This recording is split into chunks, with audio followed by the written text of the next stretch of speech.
Hi everyone.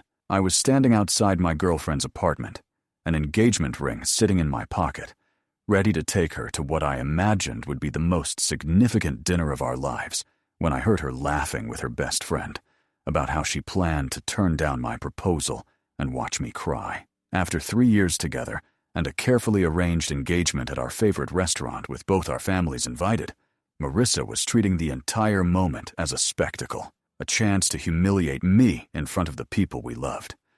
Marissa and I had been together nearly 3 years when I decided she was the person I wanted to marry. What started as a casual chat at a meetup had grown into something deeper than anything I'd known. We moved through the typical milestones of building something lasting, getting out of college and into work, searching for our first real jobs, and backing each other through family issues and private setbacks that tested both commitment and compatibility. I introduced her to my parents our first Christmas, and she slipped easily into the rhythm of my family. I fit into hers, too, bonding with her parents and older brother. Those ties felt like the base of something permanent, proof we were aiming at a future that included marriage and kids. Like any pair, we faced challenges that either forge a stronger bond or expose a fault line. Ours suggested we could lean on each other under pressure. We had the shared history couples build when they're plotting out a life. We also dropped casual hints about the future. Looking back, though, I can see the softer signals that Marissa wasn't as all-in as I thought. She'd dodge long-term talks, pivoting when I brought up timelines or the logistics of a wedding. If I pressed for details, she'd get uneasy and say we were still young and had time. Then, I took her reluctance for shyness, a wish to move slowly, not as doubt about marrying me. I loved her, and I assumed it was just her cautious streak, not a red flag about us. By our 3rd anniversary, I was sure. I began planning a proposal I hoped would be meaningful. I spent weeks studying ring cuts and settings, trying to pick something that matched her tastes and still surprise her. I watched what jewelry she praised, clocked her comments about other people's rings, and then asked her best friend, the one who'd known her forever, for help. She was eager, offering specifics, steering me through options. Her involvement made me confident I was choosing what would make Marissa happy and designing a moment that matched her dreams.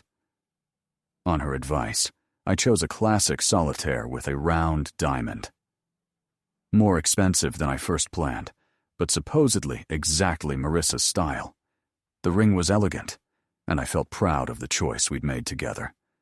She also suggested I book a private room at the Italian restaurant, where we'd celebrated every anniversary. For nearly 2 months, I fine-tuned the details, treating the preparation like an investment in us, setting the tone for how we'd begin this next chapter. Proposal day fell on a Friday. I'd been riding a mix of nerves and excitement for weeks, and took the afternoon off to get centered. The ring box weighed heavy in my jacket as I drove to pick her up for what she believed was a normal dinner. I arrived about 20 minutes early, partly because I couldn't stand waiting any longer, partly to calm myself before we left. I'd rehearsed what I wanted to say, why she mattered, why I wanted my life with hers.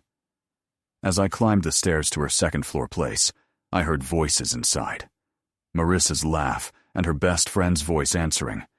I was glad her friend was there since she'd helped shape everything. Marissa had no idea I planned to propose that night. I lifted my hand to knock, then paused when I heard my name and the tone that followed. What I heard in the next few moments rewrote everything I thought I knew about her. Marissa was telling her friend about the dinner plans, but the version she described had nothing to do with the romantic evening I'd set. She talked about the proposal she somehow knew was coming, her voice bright with a cruel excitement. She said I was going to propose that night, and she would say no and watch me cry after all my careful planning. The easy, almost gleeful way she said it hit like a punch. She kept going, mocking how desperate and pathetic I'd look when she turned me down in front of everyone, saying I'd probably beg her to reconsider, maybe even cry, and that would be entertaining. The detail with which she pictured my reaction made it clear she'd been crafting this for some time. I waited for the friend, the same person who'd helped me pick the ring and plan the moment to talk her down. She didn't challenge anything. The woman who had spent hours supporting my proposal was at best a spectator, at worst a collaborator in something designed to crush me publicly. To Marissa, the whole night was a show-a-stage to demonstrate her power over me and my feelings. Standing there at her door, listening to the person I loved lay out my humiliation, I felt shock braided tight with fury. Every tender exchange, every talk of a shared future, every promise felt counterfeit in an instant. The glow that had colored how I saw her snapped off, and clarity rushed in. I eased back from the door, slipped away to my car, and sat behind the wheel, trying to make sense of what I'd heard. The drive home blurred with anger and disbelief. I kept replaying her words, trying to understand how she could plan something like that. The woman I meant to marry wasn't merely ready to decline, she was excited to watch me suffer. Back at my place, I sat on the couch and replayed 3 years of us.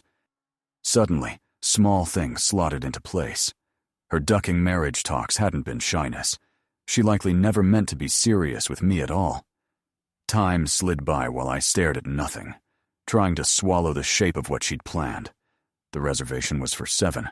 By 5:30, I knew I wouldn't hand her the satisfaction of turning me down. I wouldn't hand her the show she'd been anticipating. At 6:15, Marissa texted to check if we were still on, apparently expecting me to arrive as usual. The breezy tone, as if this were a normal date rather than a setup to humiliate me, turned my stomach. I deleted the message without answering. By 7:30, an hour after the reservation, her calls started rolling in. I watched her name flash again and again and didn't pick up. When the calls stopped, texts replaced them, confusion shifting to anger. First, "Where are you? Are you okay?" Then, irritation insults about being stood up for a dinner I'd suggested, oblivious to the irony of lecturing me about inconsideration. The last text accused me of being selfish and immature, and said I owed her an explanation for disappearing. Seeing her righteous indignation when she'd intended to blow up my heart felt surreal. More likely, she was furious I'd ruined her plan. Around 10, her best friend called, apparently trying to figure out why the performance had fallen apart. That time, I answered, curious how the person who helped me choreograph my own humiliation would spin her role. She asked what happened and performed worry, wondering if something bad had kept me from dinner. I didn't play along. I told her exactly what I thought of someone who would help plan a proposal, knowing the girlfriend intended to reject it publicly and cruelly. I said she was awful for pretending to care about my happiness while helping arrange its destruction. She kept feigning innocence, saying she didn't know what I meant, and asking why I was angry. I'd heard enough to know her position. I told her she had known all along what Marissa planned, that she never warned me, and that she'd spent hours selecting a ring for someone who would turn it into a weapon. Her denial faltered into stammers. She couldn't keep lying without stepping fully over a line, nor could she admit anything without confirming it. I ended it by telling her to pass this on to Marissa. I would never give her the thrill of rejecting me. I knew what she'd planned. The game was over before it started. Then I hung up. Within minutes, Marissa called. The friend had clearly reported back. Marissa opened by circling my no-show, acting confused and concerned, pretending she had no idea why I'd missed dinner. The performance was layered hurt, confusion, care. I was done being pulled by performances. I didn't protect her from the truth of her own cruelty. I told her plainly what kind of person it takes to toy with someone's emotions that way, setting up a public breakup for sport. She kept denying any knowledge of proposal plans, maintaining the facade, even as I laid out what I had heard. She asked what I was talking about, why I was so angry, as if baffled. Finally, I told her I'd shown up to pick her up and overheard her telling her friend how she'd reject me and make me cry. What followed was the first honest thing I'd gotten from her all night. Silence. When she spoke again, she tried to reframe it, said I'd taken it the wrong way, that she was just being funny, that I'd misunderstood. I'd heard enough to know exactly what she meant, and the attempt to launder cruelty as humor didn't wash. I ended the call before she could drag it into excuses or rounded off apologies.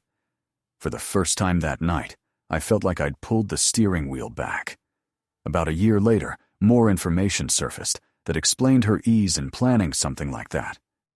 Through mutual friends, I learned Marissa had been carrying on a secret relationship for most of our time, together, dating us both at once, and planning to choose based on which proposal she preferred. The other man, Connor, proposed about a month after my original date, and she said, yes. According to what filtered through our circles, their engagement and wedding plans were constant trouble, and eventually collapsed completely. Marissa's engagement to Connor lasted less than 3 months and ended in a bitter split with accusations of cheating and physical abuse. When I heard, the feeling was complicated. Some vindication, some unexpected sadness. Part of me was satisfied that someone willing to be deliberately cruel met consequences. Another part felt sorry that she'd thrown away real love for games and power plays. I took no joy in her pain, even after what she'd done. But it wasn't a surprise. Their relationship likely rested on the same deception and manipulation that had marked ours, and failure was baked in. The experience taught me to value trust and authenticity, and to listen to those subtle warnings. Marissa's mixed signals weren't shyness. They were evidence of dishonesty about her intentions. I learned to trust my instincts instead of inventing excuses for behavior that made me uneasy. Most of all, I learned that genuine love runs on honesty and vulnerability from both sides. Anything built on deception can't stand. The proposal that never happened became a hinge in how I understood relationships. I realized I needed someone capable of a real emotional connection. In hindsight, overhearing her plan was a gift. It spared me years of deception and the eventual wreckage. It also showed me the value of surrounding myself with people who share my beliefs about honesty, kindness, and respect. Her best friend's willingness to take part revealed that some people wearing the friend label don't have a heart for it, and I needed to be more careful about who I trusted with important plans. Sometimes the most painful moments sharpen the clearest picture of who people are, and that truth, however heavy, is worth more than comfortable lies. Marissa's cruelty hurt deeply, but it also freed me from something built on manipulation. The rejection that never occurred became the ground for a fuller understanding of real love.